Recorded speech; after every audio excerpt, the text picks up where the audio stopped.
Republicans are set to unveil the tax reform plan on Wednesday. Joining us now on set, House Majority Leader Kevin McCarthy. The optics of a Halloween release, leader. I don't think that's what trick or treat. It's so many, so many after Halloween. So many. Yeah, I know.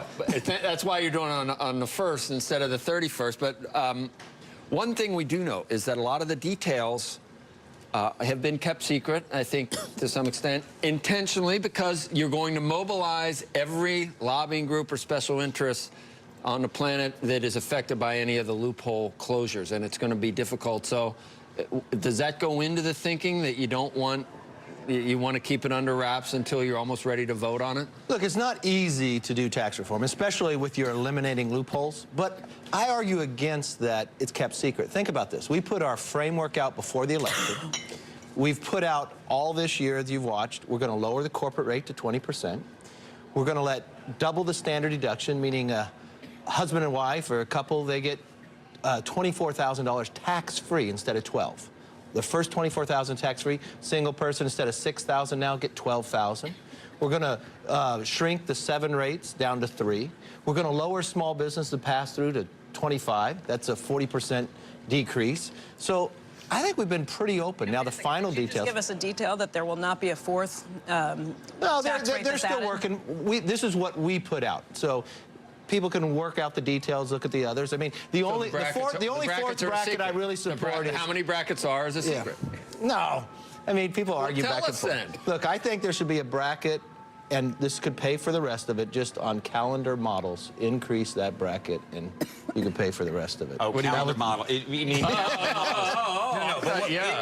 would be news. But if there was a fourth bracket, what do you think it should be? Some talk of a fourth bracket. What do you think it should be pegged at? What's the conversation? Take us inside. Take us inside. No, take us inside. I will wait till Ways and Means comes out. That's their role. I believe this. The simpler, the better. I don't think we should punish people for being successful. I think we should encourage that. I think small business creates more jobs than anything. I started my first one when I was 20 years old. So I want to enhance the growth. And when I look at the overall package, and when you look at 2 and you look at scoring it, people are going to keep more. There's going to be greater jobs. Payroll's going to go up. Just the lowering of corporate rate increases household by $4,000. I mean, this is a pro-growth when we're coming after our second quarter at 3% growth. And think of those last 8 years, some of our lowest ever, averaging 1.8. This is a fundamental change. And I haven't even discussed about repatriation, bringing those trillions of dollars back over to invest in American business. I think this is going to be a very positive. What do you make of the reports that suggest it does not pay for itself and by a wide margin? It does not pay. See, the argument that more people working with higher salaries, paying more revenue does not pay for itself. I mean, to me, that's a Democratic talking point. We've proved time and again, if you let people keep more of what they earn, you let them make their investments, you keep the incentive. I mean, if I go back to the way government looks, they say if we lower the rate to bring money back overseas, that costs America money. We know that's not true. But we're at 1.5 trillion. The specifics are there. You're at 1.5 trillion is all the dynamic scoring that they're doing. And we have to have it signed off on it. But you got 4 trillion you got to pay for, and it's not done yet. You haven't got all that.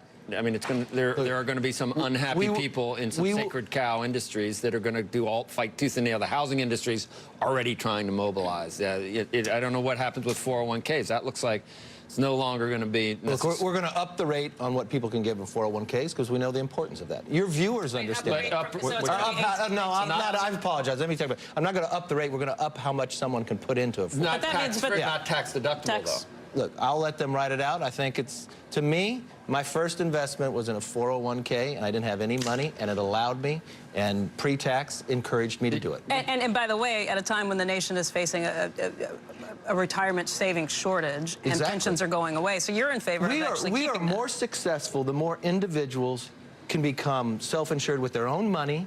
You're not looking for government. You got more money, more capital working for the country. I mean, it is such a positive. Doing it like an IRA where you don't get the deduction, but you get to grow tax deferred. Like a 5 trillion. Look, I don't know if my kids are younger. I think the Roth is great for them. In my age, it's a much different. On big editorial, great editorial, I thought, on Saturday from the Wall Street Journal about where we are right now at 39, whatever for the top rate. You add in the Obamacare, which the Republicans folded on, trying to get rid of that because of class warfare. Now, let's be fair. Because of I class serve warfare. in the House. The House did not. Okay, the House didn't, but the rest did. So you're back to about 50. You get to keep about half of what you make. And now the whole point of this exercise that you're doing right now, it's good to help corporations. But the point of it is you're leaving more money in the private sector. Why would you actually raise taxes on, and if you talk top 10%, they pay 60 or 70% of the... And I don't think they should, but think about what we do. That's what's going to happen. Okay. To satisfy people that the Democrats, they're not going to be satisfied anyway, because they're going to say it's you got estate taxes, you got corporate it's still going to be...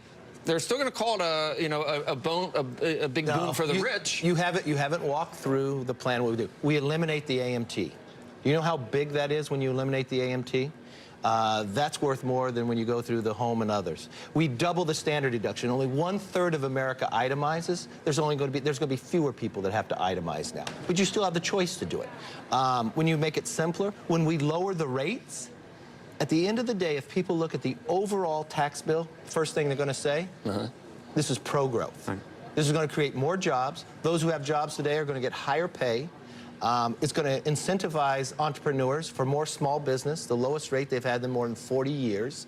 This, to me, those who come out and argue against it are angry because we're closing the loopholes. And that's how we're paying for it in your question earlier. If you're going to lower the rates the way you pay for it, and the whole reason we have all these loopholes is our tax code has been crazy. Right. It's been uncompetitive for us around the world, so we have to lower it. I'm going to talk about Corker for a minute. It was on last week. You weren't here for Corker, but he said that the stuff you're doing with individual rates is expensive and doesn't really do much. The pass-through stuff probably isn't necessary because most companies aren't at 25.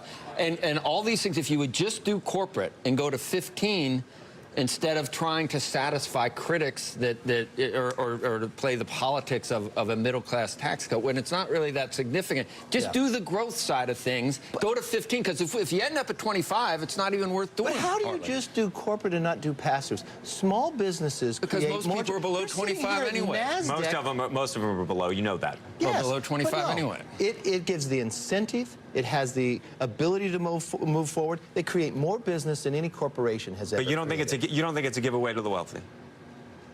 On letting people keep more of what they earn and double the standard? No, not at all.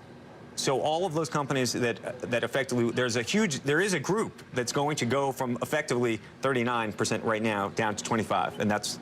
The language we put in, you'll watch what it is. But how many small businesses? I sit and walk around this, I see the pictures of the NASDAQs of how many small businesses started in a garage and now have thousands of employees. You know what? If you create a disincentive that you only for the big guys, you're not going to succeed. I started with a small business. That's what paid my way through college. I took a risk, and I knew the difference that it makes. Got to ask you about this. Sure. Given that you're here pitching the tax plan, this is tax week to some degree in terms of really launching this.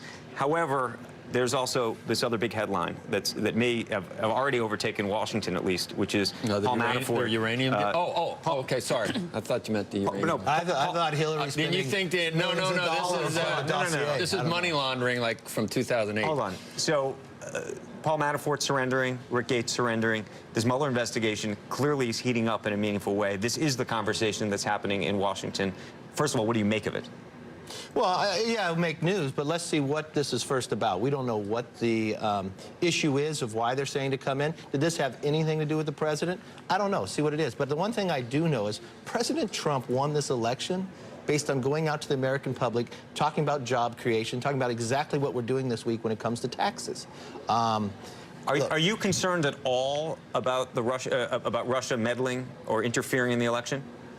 I think Russia meddles in everybody's election. I don't believe Russia did anything to influence whether Trump got elected or not from the basis that the American people decided from there. But what does concern me is how much, and I just found out last week when you read about what Hillary did, spending millions of dollars doing some dossier, and is Mueller using that to go and look at this investigation? We know that's not even true. So yes, it overrides a lot of different things, but I look at this. The most important thing we can do is get this economy moving. How do you feel about the fact that the dossier was originally created effectively by a supporter, or at least was created by supporters of the GOP?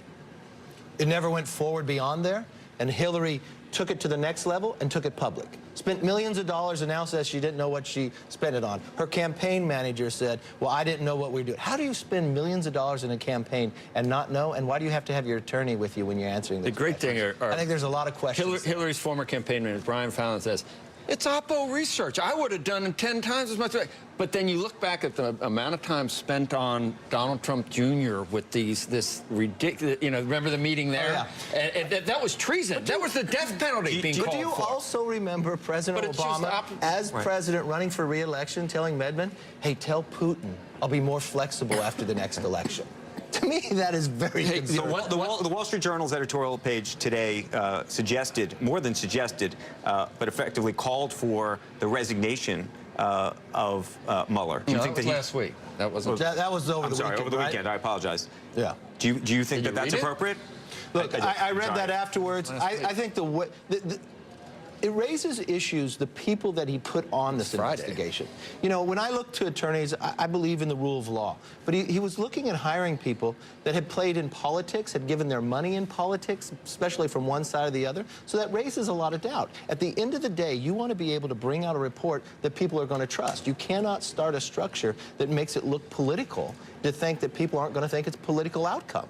That's the problem to start out with in this. And then if he's basing an investigation on a dossier that we know is not true, that is funded mainly political, millions of dollars, and an organization that tried to hide what they were doing, I think that makes the outcome questionable at the same time. But would you have a problem if other members of Congress or the Senate were supported in part with Russian money? Would that be problematic to you? That would be a major problem. Look, well, one thing I see what Putin wants to do, he wants to discredit our form of government. He wants to discredit the media. He wants to do all sorts of things like that. He does it around Europe. He does it around here as well. The president wants to discredit the media, too. Look, I think there's nothing wrong with an individual pointing out whether things right or wrong. And this is not the president. Look at what the Harvard study in the first 100 days. They look at just CNN. They took at every show that they did about President Trump, 92% of it was negative. Now, is that true or not? That's a Harvard study looking at CNN. They want to base something what they're going forward. You can stand up for what is true and what is not. And from my argument, a person has a right to do that. There's the tax cut. We've had some CEOs and leader that have done the calculations just based on what would happen to their bottom line. They can't because we've never done. No, I know, but the bottom line goes. No, the bottom line goes up for many of them, which brings down valuations, which it sort of explains why the market's up 25% in the past year or so. There's anticipation for this. If it doesn't happen, and I don't know what the chances are once these lobbyists get their hands on this, right? That's why you don't want the lobbyists. You guys you think the guys in the Senate this time have the intestinal fortitude to withstand the criticism from the right and the left on this? Do you think would this get done, you think? That's my prayer every night. All right. Okay, we want to slip in a quick break. Much more with House Majority Leader Kevin McCarthy right after the break. Stay tuned. You're watching Squawk Box right here on CNBC. Welcome back to Squawk Box. I want to get back to our special guest, House Majority Leader Kevin McCarthy. We've been talking taxes with him. Also, this news just crossing the wire that Paul Manafort and Rick Gates have reportedly been told to surrender as part of the Mueller investigation. Whether that's going to... Are you worried that that's going to overshadow the tax issue this week? No, tax cuts are too important to the American public. Let's find out why this is. I mean, all last week, is it overshadowing the tax plan of what we find out now that Hillary's campaign did to this president and never came forth with it, spending millions of dollars making a false dossier that who knows if Mueller is utilizing this to go forward, so we know the basis is not right. Look, we've got to get the country working again. That is really what the campaign was all about, creating more jobs. Right. And you look, the second quarter now at 3% growth, something President Obama had never been able to achieve. All right? And so we're making great progress. The reg reform that we did, and now tax cuts to the American public, I think is the next step that will put us on the right path. Do you believe, as our Treasury Secretary has suggested, that if we don't get the tax cuts, that a big portion of the stock market gains will disappear? I think a lot of the gains are the anticipation and the expectation that we get the tax cuts. Because what? Look, corporate rate the highest in the world. trillions of dollars sitting overseas because our tax code forces you to do that, to not invest back in America. The challenge it is for a small business to start a new job. Yes, regulatory, that President Trump has done a fantastic job cutting it faster than Ronald Reagan was able to do. I mean, you look at the 14 CRAs, only one has ever been successful in the history of America until President Trump. So yes, this to me is the anticipation, and I think it would affect the stock market if we don't get it done. Leader, let me ask you just about how the taxes reform bill is going through. We had former Senator Judd Gregg, who was here last week, and he was involved with the 1986 tax cuts. He said his concern with this is, A, that it won't step on enough toes, won't infuriate enough different people, because he basically said you have to tick off everybody and take away everything, and that's how you know it's fair. His other concern is that there aren't Democrats who are involved, like there were back in 1986, and his concern is that this will be undone potentially. If something gets passed, it could be undone with Democrats in control, just like we're watching with Obamacare, kind of getting rolled back piece by piece. You know, in the private conversation I have with Democrats, they realize our tax code is so wrong, they want to vote for it. If you read the headlines last week, this is what was going on in the Democratic conference. Nancy Pelosi was standing up, telling her conference to vote no, and if the Republicans can't get this done, we can win the majority next. Instead of caring about where the country is going, she's trying to put political pressure on her members not to vote for it. And if Democrats didn't want to vote for it, why would she even bring it up? She's trying to pressure them, all using politics. Instead of putting people before politics, she's putting politics before the people. Does that mean you think you will get some Democratic votes? I think we will. She's a good arm twister on their side, and I think she'll try to twist every arm, but the power of this idea, I think, will move forward much stronger. Two other things in the news that are going to happen this week in Washington, and I wanted to get your take on. One is we may hear from the president about a new Fed chair. Mm-hmm. Well, he said he will. In this parlor game of who may be the next Fed chair, do you have a particular view? I think the president has looked at a lot of good individuals, very capable of doing the job. This is a president's choice, confirmation of the Senate. Let him make the choice, and I'm happy with the people that he's talking about right now. Would you be happy with one over another? Are you more hawkish or more dovish? Look, he's had the discussions with them. It's his decision to make. Names? Why should I? I don't have a play in this, so I trust what the president will do. Look, I've watched the selections that the president made. You look at his cabinet. You look at his national security team. Probably the best national security team in my lifetime. This individual makes good decisions when he's given all the information. And I think he's spending his time looking at this. And this is an individual that comes from the business world. I trust his decision. The other big thing that's happening in Washington this week in terms of business is a number of the big tech companies, social media companies, including Facebook. There are going to be hearings about the Russia investigation, about Russia potentially trying to manipulate people in terms of how this election came out. And there's a bigger question about whether the big tech companies are ultimately going to be regulated by Washington. Where do you land on that?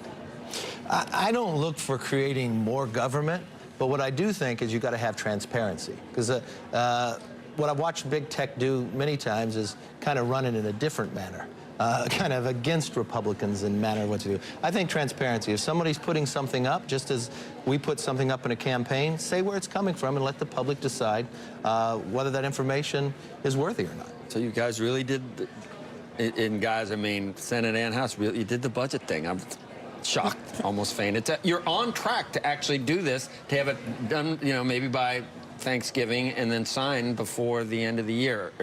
Look, you're a person that believes in metrics. If you just put the metrics up of this Congress and you compare it to, in modern history, any first year of a presidency, this Congress, not this Senate, why do we not has feel passed more bills. Why do we not feel? I guess because it didn't get through the Senate. Because Obamacare didn't get through the Senate. But tax, to me, is the key to get the economy moving. It is a tax cut to the hardworking taxpayers of America. It's a job creation. It's simplifying, and it's fair. The core of what everybody said they wanted. What do you attribute the 3% growth to now? And by the way, that we should just say that's not annualized. So we should, no, but it's too. Okay, I agree. But I'm just trying to understand. What do you attribute that to? Do you attribute that to Washington? Do you attribute that to the president? Well, I contribute this. Just as you watch the stock market every day, what did the market do after the election? They saw something optimistic because they saw a change in Washington. Look what the president was able to achieve. Just the regulatory change in Washington. Look, when agencies create a new ruling and it reaches $100 million when it's scored, that's called a major ruling. Do you realize we had 82 major rulings every single year for the last 5 years? A Congressional Review Act lets you repeal some regulation. No one's ever been successful but once. This president's been successful more than 14 times. He made it so simple for you. We just went you through... you didn't listen. He told you all this. But think $5 about trillion. this. I have the leader here. We have the leader all together. You need to be outside the country to see the forest through the trees. But you got to give the president Told you credit what here. I just came back from Puerto Rico, Virgin Islands, and Key West this weekend. Right. We've gone through some of the most difficult hurricanes, fires, Still got 3%. and you still got 3% growth, Keep it up. which no We one gotta said run. we could do. Leader, thank you so Leader, much. thank you. We have to When we thank come you. back, we have some data.